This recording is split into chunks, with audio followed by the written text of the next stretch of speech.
नमस्कार, आप देख रहे हैं अनंत ज्ञान और मैं रीत हाजिर हूं दिन भर की बड़ी अपडेट्स के साथ। शिमला जिला परिषद अध्यक्ष और उपाध्यक्ष के चुनाव में देरी को लेकर मुख्यमंत्री सुखविंदर सिंह सुक्खू ने नेता प्रतिपक्ष जयराम ठाकुर पर पलटवार किया है। सुक्खू ने सवाल उठाया है कि चुनाव की तारीख तय होने के बावजूद जिला परिषद सदस्यों को पंचकुला क्यों ले जाया गया।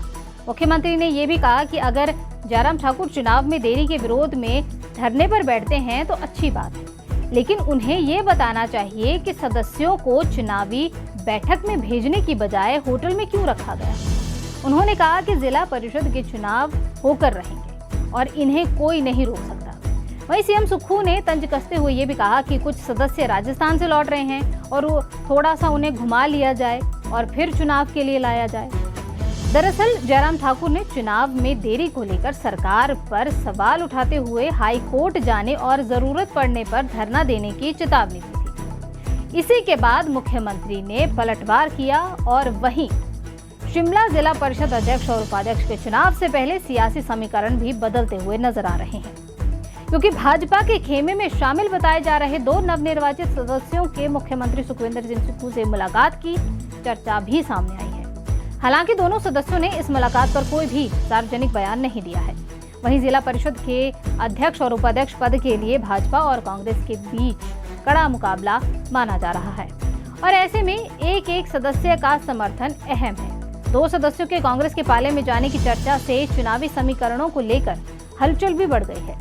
भाजपा नेताओं ने इस पूरे मामले पर टिप्पणी करने से इनकार कर दिया है। भाजपा के वरिष्ठ प्रवक्ता एवं पूर्व विधायक राजेंद्र राणा पर एफआईआर दर्ज होने के बाद सुजानपुर में सियासत गर्मा गई। सोमवार को भाजपा मंडल सुजानपुर और बमसन के कार्यकर्ताओं ने सड़क पर उतरकर प्रदर्शन किया और एसडीएम के माध्यम से राज्यपाल को ज्ञापन भी सौंपा। भाजपा नेताओं ने आरोप लगाया है कि प्रदेश की कांग्रेस सरकार विपक्ष को विरोधी की बजाय राजनीतिक दुश्मन समझकर काम कर रही है और धड़ाधड़ पूरे प्रदेश में झूठी एफआईआर दर्ज कर रही है। उन्होंने ये भी कहा कि हिमाचल में डबल स्टैंडर्ड नहीं चलेगा। कांग्रेस गाली दे तो एफआईआर नहीं होती। अगर भाजपा सरकार की नाकामी और 10 गारंटियां याद दिलाए तो पलक झपकते ही एफआईआर दर्ज हो जाती है। एक राज्य में 2 संविधान और कानून नहीं चल सकते। भाजपा ने राजेंद्र राणा के खिलाफ एफआईआर रद्द करने, राजनीतिक द्वेष से कानून के इस्तेमाल पर रोक लगाने और विपक्ष की आवाज दबाने की कोशिश की जांच की मांग उठाई है। कार्यकर्ताओं ने कहा है कि सरकार को सवालों का जवाब एफआईआर के बजाय लोकतांत्रिक तरीके से देना चाहिए और अभिव्यक्ति की स्वतंत्रता सुनिश्चित करनी चाहिए। हिमाचल प्रदेश में मेडिकल शिक्षा और स्वास्थ्य सेवाओं को लेकर केंद्र सरकार ने लोकसभा में स्थिति स्पष्ट की है। केंद्रीय स्वास्थ्य एवं परिवार कल्याण राज्य मंत्री अनुप्रिया पटेल ने सांसद सुरेश कुमार कश्यप के सवाल पर लिखित जवाब में ये बताया है कि प्रदेश में 7 सरकारी मेडिकल कॉलेजों में 846 एमबीबीएस की सीटें उपलब्ध हैं। एक निजी मेडिकल कॉलेज में 150 एमबीबीएस सीटें हैं और इस तरह प्रदेश में कुल 996 एमबीबीएस की सीटें उपलब्ध हैं। वहीं 6 सरकारी मेडिकल कॉलेजों में 307 और निजी कॉलेजों में 93 समेत कुल 400 पीजी सीटें हैं।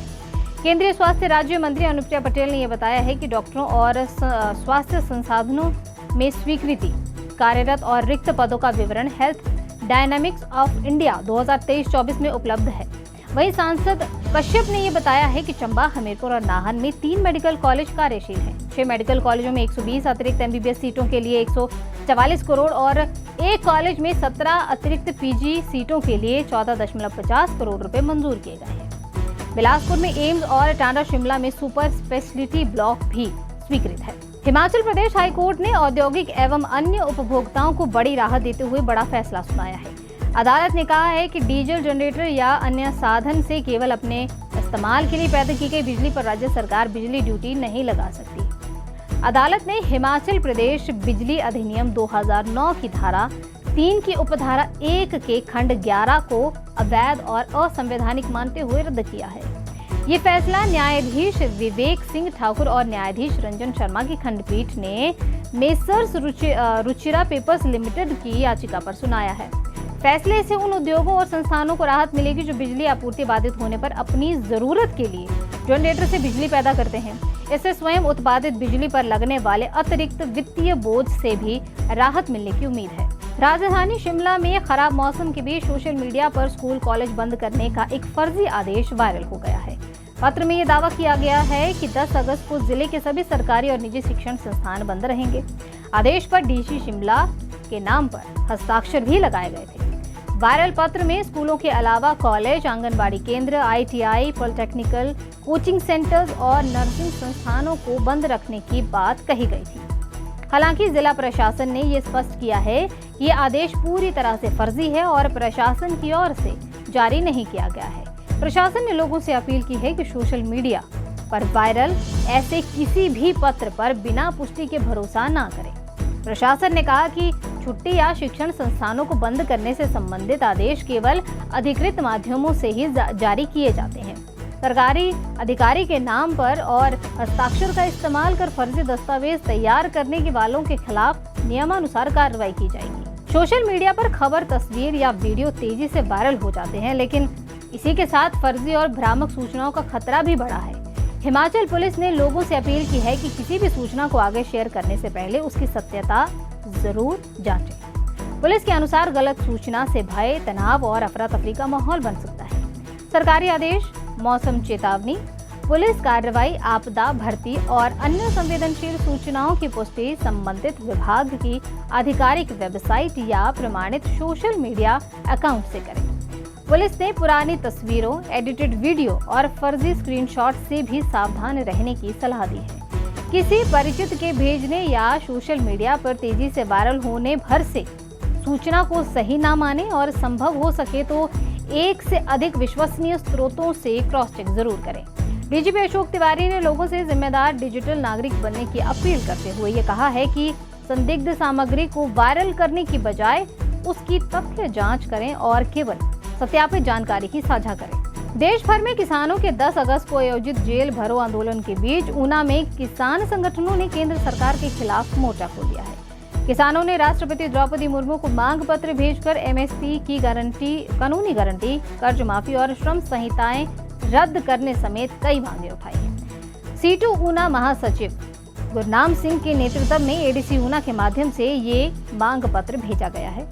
किसानों ने भारत अमेरिका मुक्त व्यापार समझौते का विरोध, सभी फसलों पर C2+50% के आधार पर कानूनी MSP, सरकारी खरीद की गारंटी और व्यापक कर्ज माफी की मांग की है। साथ ही चारों श्रम संहिताएं रद्द करने, श्रमिकों के लिए 42,000 रुपए तक की न्यूनतम वेतन और मनरेगा में 200 दिन रोजगार की गारंटी देने की मांग उठाई है। किसानों ने 60 वर्ष से अधिक उम्र के किसानों को 10,000 रुपए मासिक पेंशन, फसल एवं पशुधन बीमा, बेहतर सिंचाई व्यवस्था और बाढ़ सूखा राहत के लिए पर्याप्त वित्तीय व्यवस्था की भी मांग उठाई है। हिमाचल डिपो संचालक समिति ने खाद्य एवं नागरिक आपूर्ति निगम की कार्यप्रणाली पर सवाल उठाते हुए सुधार की मांग की है। समिति के अनुसार निगम के गोदामों में डिपोओं तक लगातार कम राशन पहुंच रहा है। ताजा मामले में कुल्लू के बंजार ब्लॉक का है, जहां खाद्य तेल की एक पेटी में निर्धारित 12 की बजाय 11 पाउचेज मिले। समिति का कहना है कि पहले भी तेल, आटा समेत अन्य राशन कम मिलने की शिकायतें सामने आ चुकी हैं। गत माह शिकायत के बाद ही नगर निगम ने गोदाम प्रभारियों को राशन तोल कर देने के निर्देश दिए थे, लेकिन इसके बावजूद भी स्थिति में सुधार नहीं हुआ। समिति के प्रदेश अध्यक्ष अशोक कवि के अनुसार डिपो संचालन पहले ही घाटे का सौदा है। बार बार कम राशन मिलने से संचालकों की परेशानी बढ़ रही है। उन्होंने सरकार से कड़ी कार्रवाई की मांग करते हुए ये चेतावनी दी है कि समस्या का समाधान नहीं हुआ तो डिपो संचालक गोदामों से राशन उठाना बंद कर देंगे।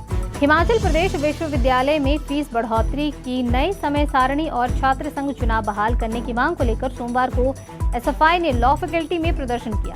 छात्रों ने विश्वविद्यालय प्रशासन के खिलाफ नारेबाजी करते हुए फीस वृद्धि वापस लेने और छात्र संघ चुनाव तत्काल बहाल करने की मांग उठाई है। SFI ने आरोप लगाया है कि विश्वविद्यालय में अकादमिक फीस के अलावा परीक्षा शुल्क, हॉस्टल फीस, बस किराया और थीसिस जमा करने की फीस समेत कई शुल्क बढ़ा दिए गए हैं। संगठन के अनुसार इसका सबसे ज्यादा असर गरीब और सामान्य परिवारों से आने वाले विद्यार्थियों पर पड़ रहा है। छात्रों ने नई समय सारणी पर भी सवाल उठाते हुए कहा कि लगातार कक्षाओं के कारण उन्हें स्व अध्ययन के लिए पर्याप्त समय नहीं मिल रहा है। खासकर लॉ स्टूडेंट्स को पढ़ाई, असाइनमेंट्स और अदालती फैसलों के अध्ययन के लिए भी अतिरिक्त समय की जरूरत होती है। SFI ने विश्वविद्यालय प्रशासन से फीस बढ़ोतरी वापस लेने और छात्रों की जरूरत के अनुसार समय सारणी में बदलाव करने तथा छात्र संघ चुनाव बहाल करने की मांग उठाई है। जिला कांगड़ा के विकास खंड भेड़ू के तहत रड़ा पंचायत में मनरेगा विकास कार्यों के लिए स्वीकृत राशि के दुरुपयोग का मामला सामने आया है। पंचायती राज विभाग की जांच में अनियमितताएं पाए जाने के बाद लोकपाल ने पूर्व प्रधान लेखराज और 2 पूर्व पंचायत सचिवों पर रिकवरी के आदेश दिए हैं। रड़ा निवासी करमचंद और हिमाल चंद ने जनवरी 2026 में मनरेगा कार्यों में गड़बड़ी की शिकायत लोकपाल से की थी। जांच के दौरान तकनीकी सहायक की गणना और पंचायत की ओर से ब्लॉक में जमा करवाए दस्तावेजों में अंतर पाया गया।